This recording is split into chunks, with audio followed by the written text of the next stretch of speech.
Quarta, 17 de fevereiro de 2021, seja bem-vindo. Povo, vamos dar seguimento? Paramos em Provérbio 3 no final, né? Vamos agora para Provérbio 4. Abre aí sua Bíblia em Provérbio 4. Vamos ler logo no versículo 6. Diz: não abandone a sabedoria e ela o protegerá. Ame-a e ela cuidará de você. Procure obter sabedoria. Use tudo que você possui para adquirir entendimento. Dedique alta estima à sabedoria e ela te exaltará, né? Abrace-a e ela o honrará. Veja bem, apegue-se à instrução e não a abandone. Guarde-a bem, pois dela depende a sua vida. Não siga pela vereda dos ímpios, nem ande no caminho dos maus. Versículo 16. Eles não conseguem dormir enquanto não fazem o mal. Eles perdem o sono se não causarem ruína a alguém. Né? Eles se alimentam de maldade e se embriagam em violência ou de violência. Verso 18, por favor. Esse eu quero que você preste bem atenção. Provérbio 4, 18 diz que a vereda do justo é como a luz da aurora, que brilha cada vez mais, vai brilhando mais e mais, até chegar a ser pleno dia, até ser dia pleno, né? Claridade perfeita, até chegar ao meio-dia. Mas o caminho dos ímpios é como densas trevas, nem sequer sabem em que tropeçam. Verso 23 diz: acima de tudo, veja bem, guarde o seu coração, pois dele depende toda a tua vida. Afaste da sua boca as palavras perversas. Olhe sempre para frente, mantenha o olhar fixo no que está diante de você. Tá bom? Vamos para o capítulo 5 de Provérbios. Estou pulando alguns versículos, só pegando o que é mais interessante, porque tem muita coisa que é repetitiva.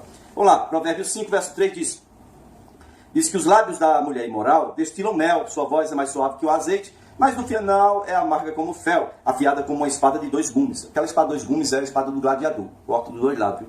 Perigosa, muito pontiaguda, né? Vamos dizer assim. Diz aqui que os pés dessa mulher imoral descem para a morte e os seus passos conduzem diretamente para a sepultura. Ela nem percebe que anda por caminhos tortuosos e não enxerga a vereda da vida. Verso 8, fique longe dessa mulher. Verso 9, para que você não entregue aos outros o seu vigor, nem a sua vida a algum homem cruel. Para que estranhos não se fartem do seu trabalho e outros não se enriqueçam às custas do seu esforço. No final da vida você gemerá com sua carne e o seu corpo desgastados. Verso 15, beba água da tua própria cisterna, né, da sua própria cisterna. Verso 16, por que deixar que as suas fontes, as suas cisternas, transbordem pelas ruas e os seus ribeiros pelas praças? Né? Que eles sejam exclusivamente suas, essas águas, que elas sejam exclusivamente suas. Nunca reparta com estranhos. Seja bendita a sua fonte. Alegre-se com a esposa da sua juventude. Está falando aqui de água transbordada. A fonte tem que ser só sua, a água só sua. Está falando aqui da mulher da sua juventude. Olha o versículo 19 de Provérbio 5. Diz: gazela amorosa, costa graciosa, que os seios de sua esposa sempre o fartem de prazer e sempre o embriaguem os carinhos dela. Por que, meu filho, ser desencaminhado pela mulher imoral? Por que abraçar o seio de uma mulher leviana? O Senhor vê os caminhos do homem e examina todos os seus passos. As maldades dos ímpios o precedem e eles se tornam prisioneiros das cordas do seu pecado. Certamente morrerá por falta de disciplina. Olha aí. Andará cambaleando por causa da sua insensatez. Algumas pessoas ficam perguntando por que crente não pode isso, por que crente não pode aquilo, por que crente não faz isso, não faz aquilo. Não é questão de poder, é questão de querer. Porque o que está escrito na minha Bíblia é o seguinte: tudo me é lícito, mas nem tudo me convém. Todas as coisas me são lícitas, mas eu não me deixarei dominar por nenhuma delas. Algumas coisas eu não me deixo dominar porque eu sei que não faz bem para mim. Outras coisas eu sei que não faz bem para o meu relacionamento com o Senhor. Mas então não existe aquela regra que eu não posso fazer isso. Não, o crente não pode fazer nada. Não, ele pode fazer tudo. Ele pode fazer tudo que você pensar. Tudo que um ser humano quiser fazer, um crente pode fazer. Agora, a questão é, a gente procura fazer o que convém, porque a gente tem um Deus que tem um relacionamento pessoal conosco. Tá? E a gente não quer perder isso de forma alguma. O ímpio aqui, ele é morto por falta de disciplina. Bom, quer viver a vida na onda do Zeca Pagodinho? Deixa a vida me levar? É problema seu. Agora é o seguinte: crente de verdade, ele toma as rédeas da vida dele, e ele é que decide o que vai fazer, quando, como e onde. E ele tem que estar em acordo com o Deus a quem ele serve, se ele quiser permanecer na presença do Senhor. Ok? É mais ou menos por aí, para você entender. Bom, vamos ao capítulo 6 de Provérbios, meu povo. Diz para você nunca ficar como fiador de seu próximo. Aqui diz seu próximo. E em outro lugar, lá, a parte B do versículo 1 de capítulo 6, diz também para você sair fora se você for convidado para ser fiador de um estranho. O seu próximo é aquela pessoa que está próxima de você, Jesus coloca o seu próximo como alguém que se aproxima de você para ajudar você, tá bom? Então, ou alguém que você tem que se aproximar para ajudar. Não é recomendável nem para o seu próximo, imagine para um estranho, você ficar como viador. Se você caiu na armadilha, tente fazer um jeito de sair de lá. Vá, humilhe, insista, incomode seu próximo, incomode a pessoa até que ele te libere dessa responsabilidade. Porque isso não está escrito aqui, mas ninguém merece esse negócio não. É um troço estranho, é cruel, é ruim. É ruim, né? Observe verso 6 de Provérbios 6. Provérbios 6:6, ó. Observe a formiga, preguiçoso. Reflita nos seus caminhos e dela seja sábio. Reflita nos caminhos dela e seja sábio. Ela não tem chefe, não tem supervisor, não tem governante, ainda assim armazena as suas provisões no verão e na época da colheita ajunta o seu alimento. Até quando você vai ficar deitado, preguiçoso? Quando se levantará do seu sono, preguiçoso? Tirando uma soneca, um cochilinho, um pouquinho aqui para cruzar os braços, um pouquinho ali para descansar. Aí a pobreza vem e te surpreende como um assaltante. E a sua necessidade vem e, sabe, como um homem armado. Tá? Isso aí, Provérbios 6, do 6 ao 11. Tá? Versículo 2 diz que o perverso não tem caráter, anda de um lado para o outro. Verso 14 diz que o perverso tem no coração o propósito de enganar, planeja sempre o mal, semeia discórdia. Por isso, a desgraça se abaterá repentinamente sobre ele, e em um golpe ele será destruído irremediavelmente. E então o verso 16 vai dizer assim, ó: existem 6 coisas que o Senhor odeia, 7 ele detesta. Primeiro, olhos altivos no sentido de soberbo, olhos altivos no sentido de olhar os outros de cima para baixo, ou olhos altivos no sentido de olhar para a concupiscência dos olhos, né? Riqueza. Concupiscência dos olhos, a riqueza. Que os olhos mais olham, riqueza, inveja, tudo que os outros têm quer crescer. Olhos altivos tem nesses 2 casos aí. Olhos altivos, língua mentirosa, mãos que derramam sangue inocente, tá? Não é qualquer sangue inocente. Às vezes existem gente por aí, né? Que, fulano matou, como é que agora é salvo? O apóstolo Paulo, o que ele fazia? Vai ver a declaração que ele deu sobre ele mesmo. Então, a questão aqui, e o pior é que era sangue inocente que Paulo fazia, né? Aqui está dizendo que você derramar sangue inocente, no caso, o cara está lá, alguém vem, aqui, vou te dar um negócio aqui, mata fulano. O sujeito não tem nada a ver com a história do outro lá e morre à toa às vezes, inocente, não deve nada e mesmo assim paga com a vida, né? Então, coração que traça planos perversos, o Senhor também não suporta.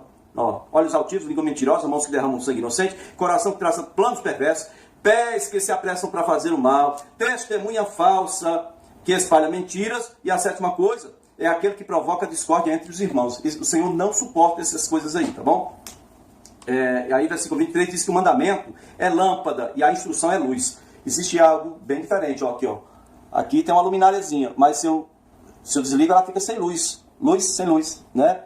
A luminária está aí. Então a lâmpada é uma coisa. Diz aqui que o mandamento é a lâmpada e a instrução é luz. E as advertências da disciplina são o caminho que conduz à vida negada. Verso 24 diz que eles o protegerão da mulher imoral e dos falsos elogios da mulher leviana. Leviana, já ouviu essa música? O cara já faleceu, mas essa música no Brasil inteiro fica cantando esse negócio de leviana, né? Pois é.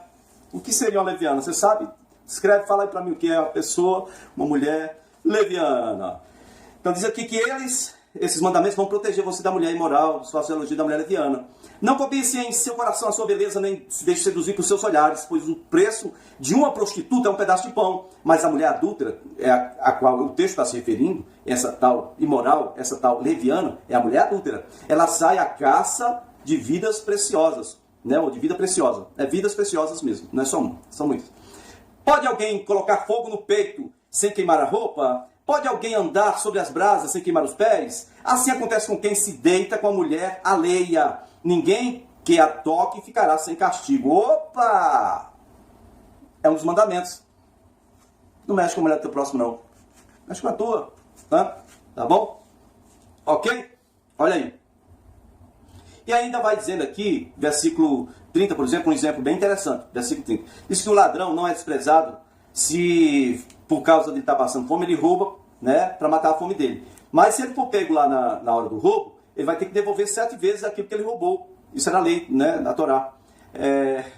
E às vezes isso vai custar tudo que ele tem dentro de casa. Mas aí o que acontece? O homem que comete adultério, ele não tem juízo. Ele faz pior do que qualquer um que rouba para matar a fome. Ó, o homem que comete adultério não tem juízo. Verso 32. Diz assim, ó, o que ele, todo aquele que assim procede, assim mesmo se destrói. Sofrerá ferimentos e vergonha, e a sua humilhação jamais se apagará. Diz que o ciúme vai despertar a fúria do marido, e esse marido não vai ter misericórdia quando ele vai querer se vingar. Ele não vai aceitar nenhuma compensação, né? Nem os melhores presentes o acalmarão. Né? Ele vai querer o sangue. Ah, peguei você com a minha mulher. Aquela história do TV Diário, né? Bebel, cadê? Ô Bebel, cadê a Loura Jane? Ora, consciência. Loura Jane está lá em casa, né? Ninguém ouviu ainda, veja, procurei na TV Diário, Garras da Patrulha. Tinha um quadro antigamente que tinha o Bebel do Jereissati, né? Bom, queridos, vamos lá em Provérbios capítulo 7 agora, rapidinho.